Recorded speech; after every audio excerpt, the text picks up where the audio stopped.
হাসনাত আব্দুল্লাহ ভাই প্রায় 300 কোটি টাকার উপরে তার এলাকায় বরাদ্দ নিয়েছে। হান্নান মাসুদ ভাই প্রায় 900 কোটি টাকার উপরে তার এলাকায় বরাদ্দ নিয়েছে। তাদের এলাকায় এত বরাদ্দ নিয়েছে, কিন্তু তারা আজকে যে আহত এবং শহীদ পরিবারের উপরে পাড়া দিয়ে আজকে তারা গেল, সংসদে গেল, নেতা হলো, এমপি হলো, তারা মন্ত্রী হলো, তারা সেই আহত শহীদ পরিবারের জন্য কি করেছে, কত টাকা বরাদ্দ নিয়েছে, কোন খোঁজ নিয়েছে, কোন শহীদ পরিবারের পাশে তারা দাঁড়িয়েছে, কোন আহত পরিবারের পাশে তারা দাঁড়িয়েছে, আপনারা বিচার করুন। কখনো জুলাইয়ের শক্তি ছিল না, তারা আমাদেরকে ব্যবহার করেছে মাত্র। তারা যদি জুলাইয়ের কে শক্তি থাকতো তাহলে আমাদের নিয়েই তারা থাকতো। যারা আজকে সংসদে বসে থেকে এমপি গিরি করতেছে, তারা আমাদের একবারও কি আপনারা দেখেছেন সেই 6 জন তারা আমাদের সাথে এসে রাজপথে বিচারের জন্য কথা বলতে শহীদের মায়েরা তাদের অফিসের নিচে যেয়ে বলেছে, কোথায় বাবা তোমরা? আমরা শহীদের মায়ের এসেছি বিচারের জন্য, তোমাদের দরজায় এসেছি, ভিক্ষা চাইতে এসেছি, তোমরা আসো। ঢাকা ইউনিভার্সিটিতে সহ 5 দিন আমরা আন্দোলন করেছি বিচারের জন্য। কোথায়? নাহিদ ভাই তো আসেনি, সাজিদ ভাই তো আসেনি, হাসনাত ভাই তো আসেনি আমাদের সাথে সংহতি প্রকাশ করতে। আজকে তারা জুলাইয়ের চেতনাকে নিয়ে ব্যবসা করতেছে কিনা আমরা বলবো না, দেশ ও জাতির কাছে ছেড়ে দিলাম, আপনারাই বিচার করবেন। কি করেছে? ওই দিন দেখেছেন যে আমরা শহীদ পরিবার, আহত পরিবার সংসদে গিয়েছিলাম অধিবেশন দেখতে। কখনো তারা সংসদের ভিতরে তারা শহীদ পরিবারের সাথে, আহত পরিবারের সাথে কি দুর্ব্যবহার করেছে? তাদের এই অবস্থা জাতি দেখতেছে, তাই জাতির হাতে ছেড়ে দিলাম। তারা কি আমাদেরকে ইউজ করতেছে, আমাদেরকে নিয়ে ব্যবসা করতেছে, নাকি তারা আসলে জুলাই ধারণ করতেছে? জাতি বিচার করবে তারা কোথায় জুলাইয়ের পক্ষে কাজ করতেছে, জাতি এটার বিচার করবে। তারা যেন আর শহীদ, এই যে আমরা এখানে যারা এসেছি 250 শতাধিক শহীদ পরিবার, প্রায় 300 থেকে 400 500 প্রায় আহত পরিবার, এখানে আমরা 700 শহীদ এবং আহত পরিবার আছি। তারা কি এই যে ঈদ গেছে বা এই পর্যন্ত কারো খোঁজ নিয়েছে? আর আশেপাশে এসে দাঁড়িয়েছে? নিজেদের নিয়ে ব্যস্ত আছে, নিজেদের নিয়ে ব্যস্ত আছে। তারা আজকে আমাদের ভাইদের এবং স্বজনদের কারো রক্তের বিনিময়ে, কারো অঙ্গের বিনিময়ে তারা এখন বড় নেতা হয়ে গেছে।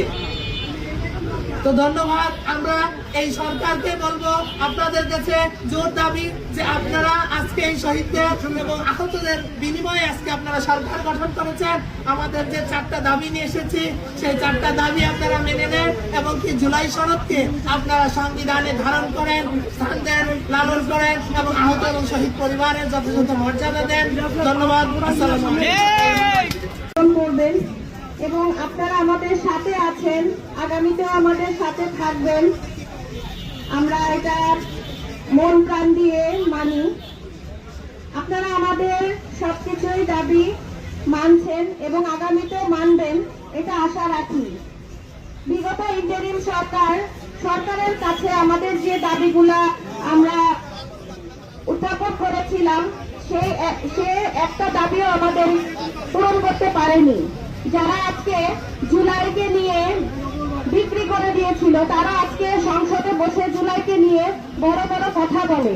তখন কোথায় ছিল? তারা যখন দায়িত্বে ছিল, তারা যখন উপদেষ্টার দায়িত্বে ছিল, তারা তো তখনই এই জুলাই সনদটাকে বাস্তবায়ন করতে পারত।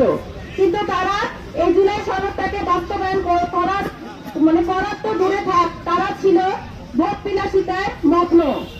তাদেরকে আমরা বারবার বলেছি, আমাদের শহীদদের, আমাদের সন্তানদের হত্যার বিচারটুকু করো।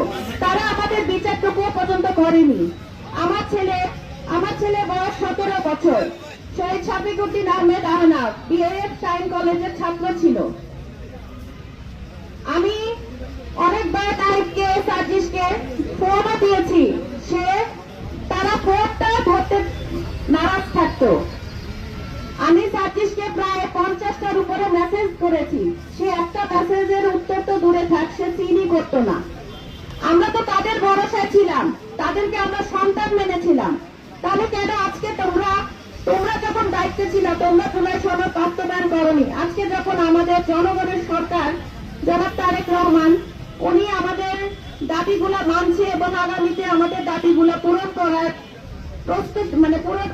আমাদের প্রতিশ্রুতি দিয়েছে, তো তোমরা কেন এটাকে রাজপথে আমাদেরকে নামতে বলতেছো? তোমাদের কথায় আমরা রাজপথে নামবো না।